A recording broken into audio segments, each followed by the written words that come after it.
Hey guys, it's me again. As you can see, I'm in the man cave. Got the all-important beer fridge in now. Just need to stock it up a little bit more.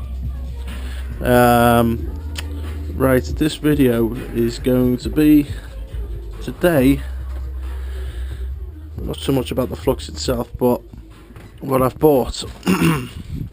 So I've bought a 1973 Ford Bronko body. As you can see, we can just about see it inside there.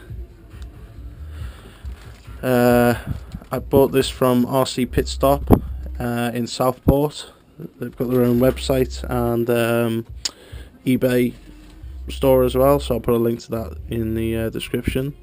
Also picked up a Spektrum DX3C. That's also from the Southport store, RC Pit Stop. So I'll be putting this in the flux and getting rid of the Hobby King. This is why I've been using this Hobby King GT2. I broke the aerial on the truck. This is the shell I've got to fix. I've got to fix them as well. As you can see, I broke the aerial on the truck. So I'm going to be swapping that out, if I can get this out. It's a very small receiver, just the two jacks going into it. I'll be swapping that out with the new Spektrum, because this has got a receiver as well. I think this cost me about £80 or something like that, 70 or £80 from RC Pit Stop. So as soon as my camera battery's charged up, we will switch to a different lens, and I'll show you close-ups of the truck itself, the new shell. I will be spraying it with the Tamiya colour. I went for like a dark red rather than a bright red, because it's a 1973 truck, so I want it to look like a 1973 truck rather than a bright red like something like this. I want it to look darker like this, the older look, shall we say. So yeah, that's what's going to be coming up now, and that's it. So Spektrum time. Let's get this box open. I'll just plug you down here.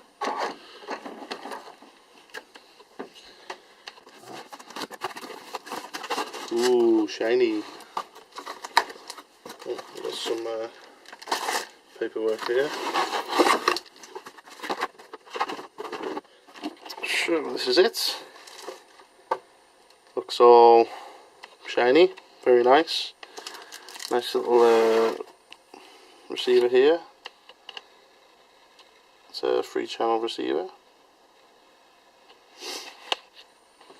And a little box on the bottom. Guess that'll have the bind plug-in and other bits and bobs. That's what it looks like. Let's get these zip ties snipped and get it off.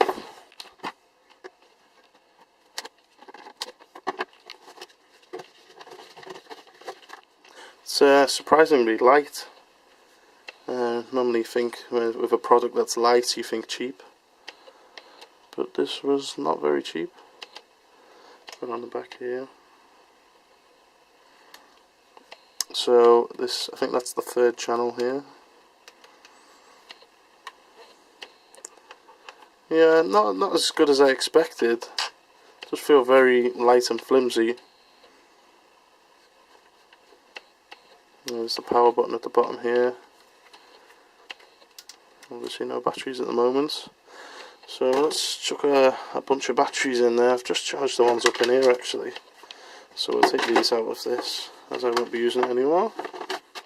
Also, beauty of the beauty of the Spektrum is it only uses 4 batteries instead of these 8. So saves there. Okay, so this will be the first power up of this. There's the on button here, we just press it.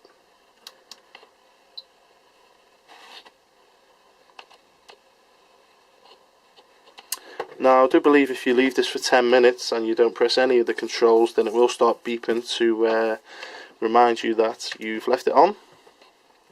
So that's a handy feature because the Hobby King GT2 didn't. Yeah, that's all I can say about it for now. So maybe we should get this receiver out and fit it into the car. Okay, so one thing I forgot was the box on the bottom. So I just undone that, and you get inside another 2 grips. So it looks like maybe a small and a large. So you can put them on there to suit your hand. And you also get some 4 batteries, GP alkaline batteries, which is handy, but I've already stuck some batteries in now. You get a on-off switch and the binding plug, and there's the receiver itself, very small. They could make that even smaller if they wanted to. It's only a small circuit board inside. So let's get this fitted. So this is just a size comparison of the Spektrum receiver and the Hobby King receiver. You can see the Hobby King is actually quite a bit smaller in width and in height.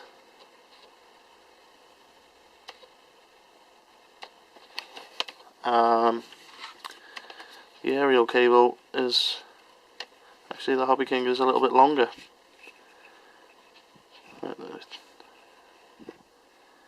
Yeah, about the same at the moment. But I was having problems with signal, couldn't go beyond 30 foot since I had a crash and it pulled off the plastic aerial thing. So let's put this inside now. Now I'm going to have to use some sticky tape, double-sided sticky tape, to stick that inside. Now I have this roll of double-sided here, so I think I'll cut this to length, put it on there and attach it onto the bottom of here. So I'll remove this Velcro, it's no longer needed, and cut to size some of that. So here's the finished product after putting some tape on, and then just trimmed it around the edge. Just need to stick it in here now. Which way should be best? That way fits. So does that. We'll go with this way. Fit it this way around in the flux. So I have hit up on a bit of a problem. Now this servo for the steering has like a little, just in the centre there, there's a little tab on this side here. Now on the Spektrum receiver it does not allow for that tab to fit, so I'm going to have to grind this off before I can stick it inside. It just, no matter what you do, it just will not go inside anyway, or in any of them for that matter. This noise you can hear is the inactivity warning that I was telling you about. If you leave it for 10 minutes, then this is what happens,